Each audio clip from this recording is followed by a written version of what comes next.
Hello viewers, welcome to our channel. నేను మీ చరణ్ పరిమి. తెలంగాణ అసెంబ్లీలో కొన్ని వివాదాస్పద డిస్కషన్లు కొంతమంది మంత్రుల మీద, అలాగే పార్టీలు వాళ్ళ మీద వీళ్ళ మీద వాళ్ళు మాట్లాడుకుంటున్న సందర్భంలో సబితా ఇంద్రారెడ్డి గారికి సంబంధించి ఒక ఇంట్రెస్టింగ్ కాన్వర్జేషన్ అయితే జరిగింది. సో దాని గురించి మనం మాట్లాడుకుందాం. అయితే దీంట్లో జగన్ మీద పెట్టిన కేసులు కావచ్చు, కాంగ్రెస్ పార్టీ జగన్ని ఏ విధంగా ఇబ్బంది పెట్టింది అనే విషయం అప్పట్లో ఆవిడ కాంగ్రెస్లో ఉన్నారు కాబట్టి సో ఆ విషయాల మీద అన్నిటి మీద ఆవిడ తాజాగా ఏదైతే అసెంబ్లీ సమావేశం అయిపోయిందో తర్వాత తాజాగా ఆవిడ ఒక మీడియా ఛానల్కి ఇంటర్వ్యూ ఇస్తూ ఇవన్నీ ఏకరువు పెట్టారనమాట. అసెంబ్లీలో ఆవిడ మీద వచ్చిన ఆరోపణలు, అలాగే గతంలో ఆమె పార్టీ నుంచి దూరం కావడానికి జరిగిన కారణాలు, ఆ ప్రయత్నాలు అవన్నీ కూడా బయట పెట్టారు. సో అయితే ఆవిడ మీద వచ్చిన ఆరోపణలు ఏంటి, వీటిలో నిజమెంత, ఆవిడ చెప్పిన దాంట్లో నిజమెంత, ఇవన్నీ మనం ఇప్పుడు డిస్కస్ చేద్దాం. సబితా ఇంద్రారెడ్డి గారు గతంలో వైఎస్ఆర్ గవర్నమెంట్లో చాలా కీలకమైన వ్యక్తి. ఆవిడ హోమ్ మినిస్టర్గా కూడా చేశారు. వైఎస్ఆర్ క్రియేట్ చేసిన బ్రాండ్లో ఈవిడ కూడా ఆయన కోటరీలో ఒక వ్యక్తి అనమాట. ఆయన చుట్టూ కొంతమంది ఎప్పుడు కూడా ముఖ్యమైన వ్యక్తుల్ని పెట్టుకొని మెయింటైన్ చేస్తూ ఉంటారు కదా. సో ఆ ముఖ్యమైన నలుగురు వ్యక్తుల్లో ఈవిడ కూడా ఒకరు. సో ఆవిడకి మొదటిసారి మహిళకి హోమ్ మినిస్టర్ పదవి ఇవ్వడంతో వైఎస్ఆర్ గారు ఒక ఛాలెంజింగ్ డెసిషన్ తీసుకున్నారు అని చెప్పేసి ఆ రోజుల్లో ఆయన మీద కొంత సర్ప్రైజ్ కూడా అయ్యారు అందరూ.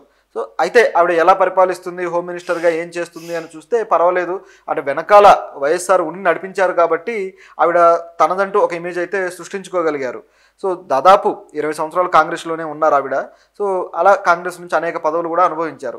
అయితే ఈ విషయంలో ఇప్పుడు ఆవిడ బీఆర్ఎస్ పార్టీలో ఉన్నారు, బీఆర్ఎస్ పార్టీ ఎమ్మెల్యేగా ఉన్నారు. సో అయితే ఆవిడ ఎప్పుడైతే బీఆర్ఎస్కి వెళ్ళడము, తర్వాత అక్కడి నుంచి ఆవిడ అంటే రాష్ట్రం ఉమ్మడి ఆంధ్రప్రదేశ్ నుంచి ఎప్పుడైతే రెండు విడిపోయాయో రాష్ట్రాలు, ఆ తర్వాత ఆవిడ రాజకీయ ప్రస్థానం అంతా తెలంగాణలో ఈ విధంగా ఈ బీఆర్ఎస్ పార్టీ తరపు నుంచి సాగింది. సో ఇలా జరిగితే ఇక్కడ ముఖ్యంగా చూసుకోవాల్సిన పరిస్థితి ఏంటంటే ఆవిడ మీద అసెంబ్లీలో కొన్ని వాదనలు బయలుదేరాయన్నమాట. అదేంటంటే సబితా ఇంద్రారెడ్డి గారు పదవుల కోసం ఆశపడి, పదవులకి కక్కుర్తిపడి ఆవిడ ఇట్లా పార్టీలు మారారు, కాంగ్రెస్ పార్టీ ఆవిడకి ఏం తక్కువ చేసిందని చెప్పేసి బట్టి విక్రమార్క డిప్యూటీ సీఎం ఈయన క్వశ్చన్ చేయడం జరిగింది. సో ఎందుకంటే ఈ స్థాయి లీడర్ క్వశ్చన్ చేసేసరికి ఆవిడ కూడా కాస్త ఎఫెండ్ అయ్యారు, ఏంటి ఈ విధంగా అడిగారు అన్నట్టుగా.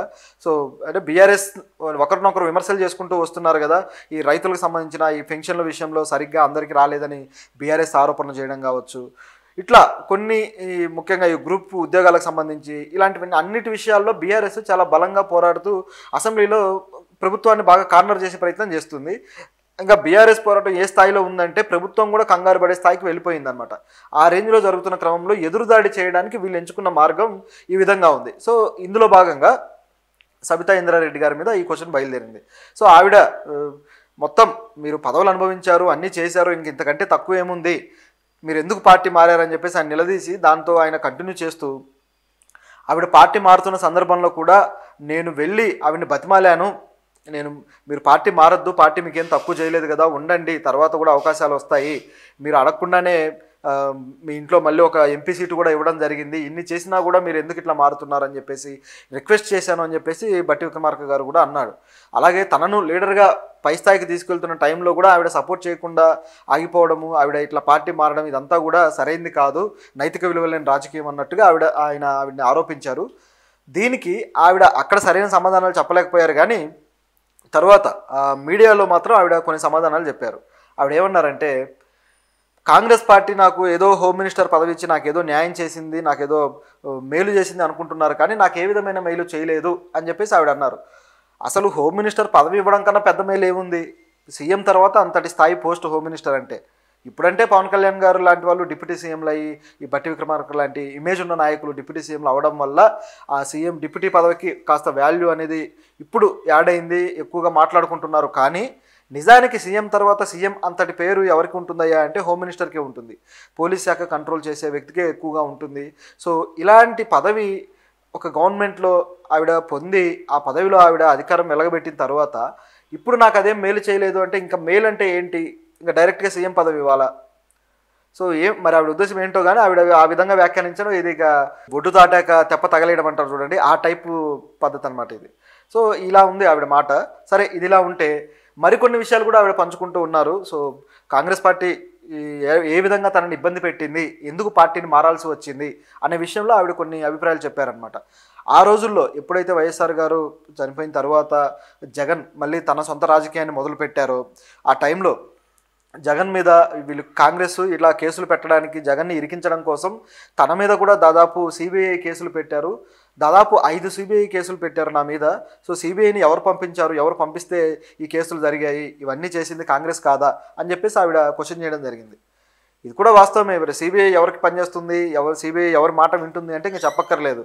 సిబిఐ ఏదైతే ఉంటుందో ఆ మెడకు ఒక బెల్ట్ వేసి సిబిఐని ఆడిస్తూ ఉంటారు కేంద్ర పెద్దలు. ఇప్పుడు కూడా అదే జరుగుతుంది కదా. బీజేపీ గవర్నమెంట్ సిబిఐని, ఈడీని ఏ విధంగా ప్రత్యర్థుల మీద వాడుతున్నారో చూస్తూనే ఉన్నాం. అది బీజేపీ తీసుకొచ్చిన సంస్కృతి ఏం కాదు, గతంలోనే కాంగ్రెసే తీసుకొచ్చింది ఈ సంస్కృతిని. సో కాంగ్రెస్ అప్పట్లో చేసిన ఆ నేర్పు ఏదైతే ఉందో ఆ పద్ధతి, వాటిని దుర్వినియోగం చేయడం, ఇవన్నీ స్వతంత్ర వ్యవస్థలు. వీటిని ఏ విధంగా దుర్వినియోగం చేశారో దాన్ని ఇక శృతిమించి దానికంటూ ఒక అడ్డు అదుపు లేకుండా ఇప్పుడు బీజేపీ చేస్తుంది. వాళ్ళు చూపించిన మార్గాన్ని వీళ్ళు ఇంకాస్త విస్తరించారనమాట. అది జరిగింది. సరే, ఈ విధంగా సిబిఐ కేసులు పెట్టి నన్ను ఇబ్బంది పెట్టారని చెప్పేసి సబితా ఇంద్రారెడ్డి గారు అన్నారు. దాంతోపాటు జగన్ని ఇబ్బంది పెట్టడానికే ఈ విధంగా చేస్తున్నారని చెప్పేసి కాంగ్రెస్ పెద్దల నుంచే నాకు ఇన్ఫర్మేషన్ ఉంది, కాబట్టే నేను ఈ విధంగా పార్టీ మారే నిర్ణయాలు తీసుకున్నాను, ఈ విధంగా తన స్టెప్ మార్చుకున్నాను అని చెప్పేసి ఆవిడ చెప్పడం జరిగింది. అంటే జగన్ని కార్నర్ చేయడానికి ఇదంతా చేశారు అని చెప్పేసి ఆవిడ అన్నారు. దీంతోపాటు గతంలో మనం గమనించి చూసినా కూడా కొంతమంది నాయకులు డైరెక్ట్గా ఇండైరెక్ట్గా ఈ విషయాన్ని కూడా వెల్లడించారు, జగన్ ఇబ్బంది పెట్టడానికి చేశారని. అది అందరికీ తెలిసిందే. ఇప్పుడు కాంగ్రెస్ మంత్రి, మాజీ మంత్రి శంకర్రావు ఆయన కూడా ఒక మాట అన్నాడు, సోనియా ఆదేశాల మేరకే జగన్ మీద యాక్షన్ తీసుకుంటున్నారు సిబిఐ వీళ్ళు అని చెప్పేసి ఆయన కూడా ఆరోపించడం జరిగింది. తర్వాత జగన్ మీద పెట్టిన కేసులు కూడా అనేక కేసులు వేరే వేరే వ్యక్తుల చేత ఈయన కూడా ఒక పిటిషన్ వేశారు జగన్ మీద. సో ఇది కూడా నేను సోనియా ఆదేశాల మేరకే నేను ఈ విధంగా వేశాను అని చెప్పేసి ఆయన అన్నాడు అనమాట. ఈయనే కాదు, గతంలో కూడా కాంగ్రెస్ ఉమ్మడి రాష్ట్రాలకు సంబంధించిన వ్యవహారాల ఇన్ఛార్జ్ వీరప్ప మొయిలీ, ఆయన ఆంధ్రప్రదేశ్కి సంబంధించి ఏ టాపిక్ ఉన్నా సరే, ఏ వివాదం ఉన్నా సరే ఢిల్లీ నుంచి పరిగెత్తుకుంటూ వస్తాడు, వచ్చి ఇక్కడ సద్దుమణిగేలా ఆయన ప్రయత్నాలు చేస్తూ ఉంటాడు. ఏదైనా వాదాలు వివాదాలు ఉన్నా సరే వాటి మీద ఆయన ఒక పంచాయతీ చేసి సద్దుమణిగేలా చేస్తాడు. సో ఇది ఆయన స్టైల్ అనమాట. కాంగ్రెస్లో ఇది ఒక వ్యవహారాల శాఖ ఉండి వీళ్ళందరూ, ఇప్పుడు ఆజాద్ కావచ్చు, ఈయన కావచ్చు, మొయిలీ కావచ్చు, వీళ్ళంతా ఆ విధంగా చేస్తూ వస్తుంటారు. ఇది సబితా ఇంద్రారెడ్డి గారు తన గురించి కాంగ్రెస్ పార్టీ ఎందుకు మారాల్సి వచ్చిందనే విషయం చెబుతూనే జగన్ని కూడా ఏ విధంగా ఇబ్బంది పెట్టిందనేది వెల్లడించడం జరిగింది. దీంతోపాటు చివరిలో ఒక మాట అన్నారు అనమాట. ఏంటంటే రేవంత్ రెడ్డికి అసలు మహిళలంటే గౌరవం లేదు, కాంగ్రెస్ పార్టీలో మహిళలను ఆయన గౌరవించడు, సో అందుకే ఆయన పరిపాలన ఈ విధంగా ఉంది, మహిళలకు కూడా ఇబ్బందులు ఎదురవుతున్నాయి అన్నట్టుగా ఆవిడ మాట్లాడారనమాట. సో మొత్తానికి ఆవిడ బీఆర్ఎస్ స్టాండ్తో ఏ కౌంటర్లు వేయాలో ఆ కౌంటర్లకు తగ్గట్టుగా తన ఇంటర్వ్యూను సాగించారు. సో ఇక దీనికి కౌంటర్గా కాంగ్రెస్ కూడా ఒక ప్రయత్నం చేసింది. ఏంటంటే బీఆర్ఎస్ ముఖ్యంగా చాలా విపరీతంగా యాక్టివ్గా ఉంది, చాలా బాగా సోషల్ మీడియాలో ట్రెండింగ్గా వెళ్ళిపోతున్నారు, ప్రభుత్వాన్ని కార్నర్ చేయడంలో వాళ్ళు చాలా ముందున్నారు, సో దీన్ని అడ్డుకోవడం ఎలా అని చెప్పేసి ప్రభుత్వానికి కాస్త తలనొప్పి అయిందనమాట. దీనికోసం ప్రభుత్వం ఏం చేసిందంటే, ఇప్పుడు రేవంత్ రెడ్డి గారు ఒక సలహా ఇచ్చారు. ఏంటంటే అంటే శ్రేణులకి, వాళ్ళ సోషల్ మీడియా శ్రేణులకి ఏమని ఇచ్చారంటే, సునీల్ కనుగోలుకి మన సోషల్ మీడియా బాధ్యతలు అప్పచెప్దాము, ఆయన అయితే బాగా డీల్ చేస్తాడని చెప్పేసి వాళ్ళకి అప్పచెప్పినట్టుగా తెలుస్తుంది. సో కాంగ్రెస్ సోషల్ మీడియా ఇక నుంచి అగ్రెసివ్